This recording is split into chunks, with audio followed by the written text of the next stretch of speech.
Hi guys, Time Agent Danny here, and today I'm here with my first Series 11 review, and that is of Arachnids in the UK. Now, I was originally supposed to review the Ghost Monument, but I didn't want to do it because I thought originally it was going to be like a creepy episode now, but then I later found out that it wasn't. So what I decided is just Dan was going to do it, and then we'd all decided to do a live stream on it, hence why we did a live stream on it. But today I've decided that I will be reviewing Arachnids in the UK because it is what I wanted, a creepy episode. But is it any good? Well, let's find out. Starting off the characters, the Doctor's very good in this one. I will say some of the dialogue is quite cringy now because I was rewatching it a bit today and that. And I found there was like little bits of dialogue that are sort of like, it just didn't bode well with me and that, because I have a different perception of what the Doctor is like, I think, to most people, because I think most people nowadays see the Doctor as what he is like in New Who. But I see what the Doctor is like from his first incarnation to his ninth incarnation, because after that it feels like the Doctor's quite different in that, so I definitely have a different perception, hence why I find some of the dialogue cringy. But she was quite good in the story in that, nothing amazing still in that, and this is the thing with Chris Chibnall I find is that, he has, pretty much made her, prove herself that she is a Doctor, but she hasn't proven herself that she's an amazing incarnation, that's the thing. So we still got to see that, and hopefully we'll be able to see that in the finale, because hopefully that'd be like a grand epic, but we don't know anything like that still yet, so... But the Doctor is quite humane in this story now, wanting to help the spiders and that, obviously.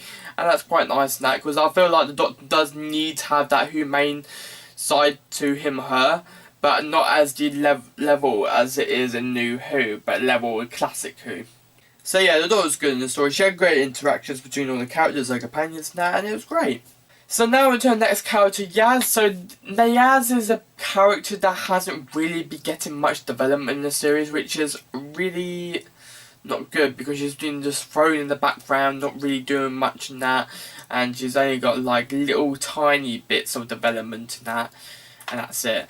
But in this episode we get more development with her character, where we meet her family and see what how she interacts with them and that, and how she's willing to help her mum and that, and all sorts of other things and that. So, but Yaz, I will be honest, there's still not much I could really talk about her, because if I was to talk more about it, it'd be really little things and that, really little, and I don't think they're really worth saying, because there's just not a lot to her yet. But I think we are getting more episodes that will develop her character in this series and that, so hopefully we get to see more of her character. But at the minute, the series is mainly focusing on Ryan and Graham and that at the minute. So now to Graham. Graham was good in the story. I think he's definitely the best of the companions and that. I just really find him really good in that. And sometimes he can be a dickhead, as I had said in the live streams and that. But in this episode, I didn't find him a knob at all at times and that. He was not a knob at any point, so which was really nice now, because I do like Graham and that a lot, so it's nice to see that. And him and Ryan, I would say their relationship is definitely building in that, I've seen, because they're not because Ryan's not being much as a dickhead to him as much as he was probably the first or second episode, so that's quite nice. So Ryan in the story was, very good. I would say he was the companion who didn't really get much to him, but we find out that he pretty much gets a letter from his dad and that, but he doesn't want to open it yet, so which is quite interesting in that. And he, I think it's one of those little things that I think there's those little things that Chibnall has sort of planned to keep people onto the series now, because we don't know what's in the letter. So we won't find out until later. So now on to some other characters. I do have a little sticky note here, because I'm terrible. I remember supporting characters' names, and I really am. So Robertson's basically this character who's like built multiple hotels and that, and like really hates spiders and that, gets really angry with them and that, shooting them and that, and he's also going to be in the 2020 election for president now of the United States. And he is pretty much Trump 2.0, and lots of people have had a problem with this. But personally, I don't have a problem with it because I like all this political stuff now, obviously, because I'm quite into that and all. So that's quite nice for me, really. But maybe not for a lot of people now. I can see that there is a lot of maybe the same thing with him and Trump and that. So, yeah. Maybe they could have added something quite original to his character, maybe a little bit, but yeah, I don't. It's not a big issue now. It's just a little thing. Next character, Najaya Khan. So we got Yaz's mum in this episode and that, and she basically gets fired from the hotel, and she calls up Yaz to take her out and that, and she wants to know who this doctor is and that, and there's like a great mystery going on and that. She helps with the mystery occasionally and that, with spiders and that, which is nice. And there's definitely a good relationship between Yaz and her mum and that, and that's very much shown here, and that's very nice and all. But there isn't really much I can say about it yet again, but I have a feeling we will be seeing this character again in this series, but obviously we don't know too much yet, so she might not. Now on to our last character, Jade Ickentire, something along those lines. Yeah, she's quite a good character, quite a good one in that. She's basically going to investigate, see what's happened to her friend in that, who's also like work colleague in that, so and she finds her dead in the bed and that, and she sort of helps the doctor with her mystery. Well, does help, sorry, with the doctor's mystery and obviously and her own mystery and that, which is pretty much the same mystery and that, pretty much.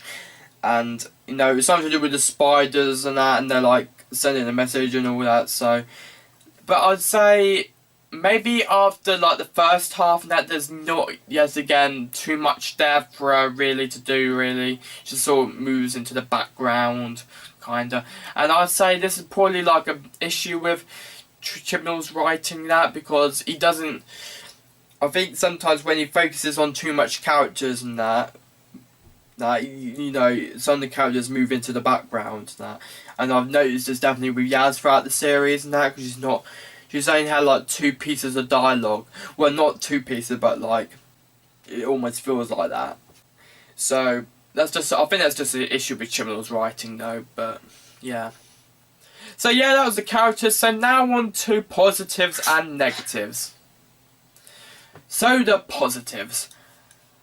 The characters were really good indeed in that, and the ideas in the story were really good, and I really enjoyed the ideas that were produced in the story and that. People have said they are like the Green Death and that, but I don't particularly mind and that, and I feel like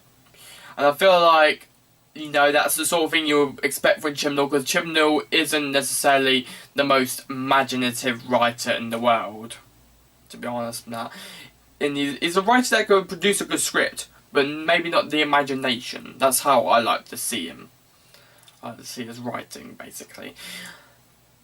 And yeah, and this is basically a Green Death 2.0 in that, but I feel like it's a creepy version of Green Death and that. Some people probably think that Green Death's quite creepy, honestly, because there's some people that don't like maggots and all that things and that. But spiders I find really creepy, and I find the atmosphere in this story quite creepy as well. There were like excellent scenes in this story in that, where all the TARDIS team decide to join the Doctor again and then stay with her to travel all over the universe, and I thought that was a very good scene in that. And there was some like little moments in that scene where you just like agree with the characters, and you find them so relatable, with Graham not wanting to stay where his wife was, because it hurts too much for him and that. And that's very relatable in that. So negatives, there were some negatives in that pretty much, and I will say that I feel like the Doctor should have found another way to defeat the spiders, because yeah, it's hard to think whether or not she was right to be honest, because it was either suffocating spiders or they're going to all get gunned down and that. And that's a very difficult situation. But I feel like Tribunal should have done something that makes all the spiders shrink. And that, like the Doctor does something really clever and then she makes them all shrink again. I feel like that's how we should have done it in that, because it's sort of like conflicting in that with the two situations. You don't know what's worse or best. You know, you don't know. So that's a bit iffy there. But yeah, that was pretty much all my negatives and that. So what would I rate this story? A 9 out of 10. I think it was very, very good. I don't have a problem with it. It's got some negatives, sure, but I don't think it's as bad as a lot of people are making it out to be, really. Well, not necessarily bad, but like, you know, not as good. Like, really mediocre, really sort of good. But yeah, I really liked it, really enjoyed it, and it was what I was hoping for, to be honest, because, you know, because with Doctor Who, I don't think there had been like a proper creepy episode in for years and that, and I just sort of missed that. So it was nice to see that come back and that, and that's like a very important element I find to Doctor Who and that. Like there needs to be at least some creepy episode every series and that, because I feel like it's like an important thing for the show, because that helps with threat. So yeah, thank you for watching, guys, and the next series 11. Review I think is either by Dan or Owen or Omega. I'm not really sure, to be honest, but I haven't had a look for it for a while. So yeah, but thank you for watching, guys, and goodbye, Time Agents.